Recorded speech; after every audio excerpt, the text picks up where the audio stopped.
Assalamualaikum warahmatullahi wabarakatuh. Salam semangat buat kita semua. Kali ini saya Kartika Effendi dengan NIM 1965123 dari kelas 7A Akuntansi Manajerial akan mempresentasikan mengenai topik kalkulasi biaya standar sebagai alat pengendalian manajerial. Baik, langsung saja kita ke pembahasan yang pertama. Oke, standar unit. Standar unit ini merupakan anggaran memberikan standar yang digunakan untuk mengendalikan dan mengevaluasi kinerja manajerial dengan membandingkan biaya aktual dan pendapatan aktual dengan jumlah yang terdapat pada anggaran dalam tingkat aktivitas yang sama, maka akan diperoleh pengukuran efisiensi manajerial.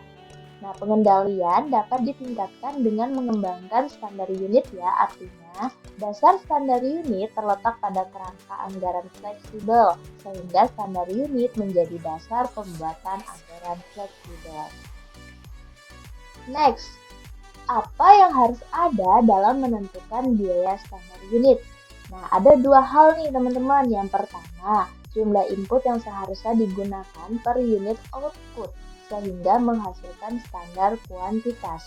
Dan yang kedua adalah jumlah yang seharusnya dibayar untuk kuantitas input yang digunakan yang akan menghasilkan standar harga. Jadi, sederhananya rumus dari standar unit ini adalah standar kuantitas dikali dengan standar harga. Baik, kita masuk ke jenis-jenis standar. Setidaknya ada dua ya, ada standar ideal dan standar yang dapat dicapai. Yang pertama, standar ideal. Nah, standar ideal ini menginginkan efisiensi maksimum dan hanya bisa dicapai bila semua berjalan lancar. Dan untuk standar yang dapat dicapai, ini berada di dalam kondisi operasi yang efisien. Baik. Untuk standar harga, merupakan tanggung jawab gabungan dari operasional, pembelian, personalia, dan juga akuntansi. Nah, jadi 4 bagian ini punya kendali ya atas pembuatan standar harga. Misalnya operasional nih untuk menentukan kualitas input yang dibutuhkan, pembelian harus mempertimbangkan diskon, personalia harus mempertimbangkan pembayaran pajak pendapatan, dan akuntansi bertanggung jawab atas pencatatan standar harga dan juga persiapan laporan keuangan maupun laporan kinerja.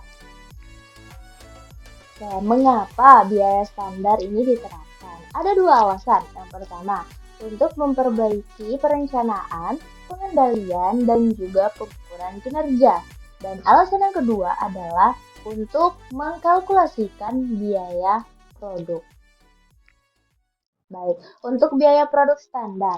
Biaya produk standar dapat digunakan baik di perusahaan manufaktur maupun jasa ya.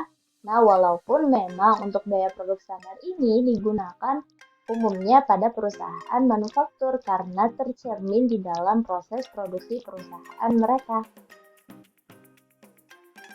Pembahasan selanjutnya mengenai analisis variasi.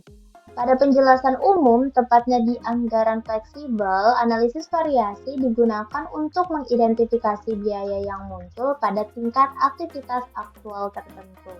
Pada variasi harga dan efisiensi, ini digunakan untuk menghitung selisih biaya aktual masukan dengan biaya yang dianggarkan. Pada sistem biaya standar, variasinya terbagi menjadi dua, yaitu variasi harga dan juga variasi penggunaan. Selanjutnya kita akan membahas mengenai analisis variasi dari 3 komponen biaya utama dalam proses produksi. Yang pertama adalah analisis variasi bahan baku.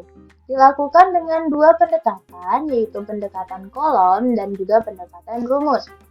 Untuk pendekatan rumus terbagi menjadi dua, yaitu ada MPV dan MUV. Baik, kita masuk pertama ke MPV. MPV atau Material Price Variance atau variasi harga bahan baku digunakan untuk mengukur perbedaan antara berapa yang harus dibayar dan berapa secara aktual dibayar untuk bahan baku.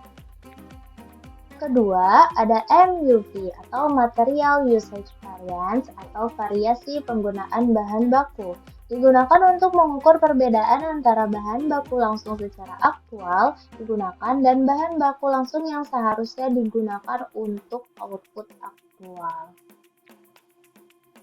Oke, sekarang kita masuk ke analisis variasi tenaga kerja langsung. Sama seperti analisis variasi bahan baku dilakukan melalui dua pendekatan, yaitu pendekatan kolom dan juga pendekatan rumus. Untuk pendekatan rumus terbagi juga menjadi dua, ada LRV dan LEV.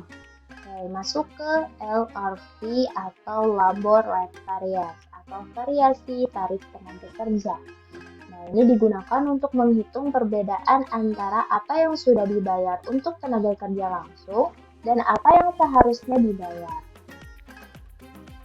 Kedua, LEV atau Labor Efficiency Variance atau variasi efisiensi tenaga kerja digunakan untuk mengukur perbedaan antara jam tenaga kerja aktual yang digunakan dan jam tenaga kerja yang seharusnya digunakan. Selanjutnya langsung saja kita ke analisis variasi biaya overhead yang terbagi menjadi dua, yaitu overhead variabel dan overhead tetap. Baik, kita fokus dulu ke bagian overhead variabel. Dalam overhead variabel ini terdiri dari dua jenis variasi, yaitu variasi pengeluaran overhead variabel dan variasi efisiensi overhead variabel. Pertama, variasi pengeluaran overhead variabel digunakan untuk mengukur pengaruh agregat dari perbedaan antara tarif aktual overhead variabel dan tarif standar overhead variabel. Kedua, variasi efisiensi overhead variabel digunakan untuk mengukur perubahan dalam konsumsi overhead variabel yang muncul karena penggunaan efisiensi atau tidak efisien dalam tenaga kerja langsung.